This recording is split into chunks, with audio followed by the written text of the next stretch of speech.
Hello friends, in today's video I'm gonna show you how to apply Pure Dark theme on your Android phone. As you can see in notification bar, there is an option of dark theme, and when we apply it, it gets dark, but it's not the Pure Dark theme. To apply the Pure Dark theme, simply open your phone settings, and here you will find an option of display. Tap on it. As you can see, here is an option of dark theme. Tap on it.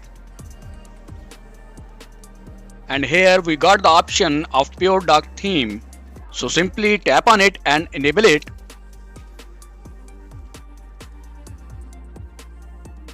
And as you can see, your phone is now in pure black theme. If you like my video, so please subscribe my channel. See you next video. Till then, goodbye.